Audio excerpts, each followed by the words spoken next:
Elliott with Remax Action Real Estate with your April 2017 market update. So I wanted to give you guys, as always, start off with a couple stats from this past March compared to March of last year. Closed sales are up 25%, median days on the market's down 33%, end of month's supply of inventory is down, month supply of inventory is down. If you aren't living under a rock, you probably know already that we're in a very, very much a hot seller's market. Inventory is definitely low. There's tons of buyers out there.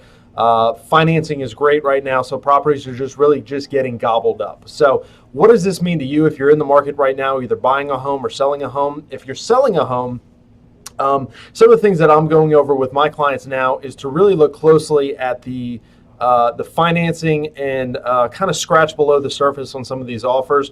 When you're in a situation where you're getting multiple offers, properties are getting bid up over asking price, some of the things to keep in mind are the types of financing buyers are getting. Not all offers are the same. If you get two offers at the same price, for example, one buyer has conventional financing with another buyer that has either VA or FHA financing or something with a very high loan to value ratio, you're definitely going to want to go with that conventional offer. It's a much more safer bet than something where somebody's getting a lot more financing. The conventional is going to have lower appraisal guidelines and lower property guidelines as far as the condition of the property. Another thing to keep in mind if you're selling right now, we're seeing a lot of this.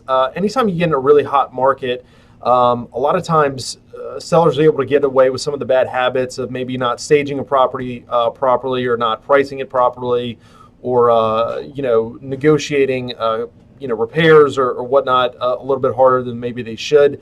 And in a market like this, a lot of times it will cover up those mistakes. Now, you may still sell your property if you don't stage it, if you don't price it properly and do all the things that you should as a seller, but you're probably not going to sell it for as much as you can and really take 100% advantage of this market. So something to keep in mind. If you're out there buying, my heart goes out to you. It's definitely a tough time to be a buyer right now. Interest rates are great. It's a great time to go ahead and lock in a 30-year loan.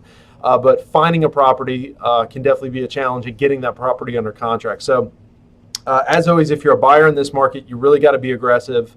I'd encourage you to try to find out the conditions or the terms that a seller is looking for and cater to those as much as possible. And then realize once you get a property under contract, with a hot market like that, a lot of these sellers are not wanting to negotiate or give much ground on repairs. So that might be something that you just think of is, if you don't get this $1,000 or this one item repaired, is it worth losing the home over? So a couple things to keep in mind. I hope you guys have a good rest of your day, and we'll see you on the next update.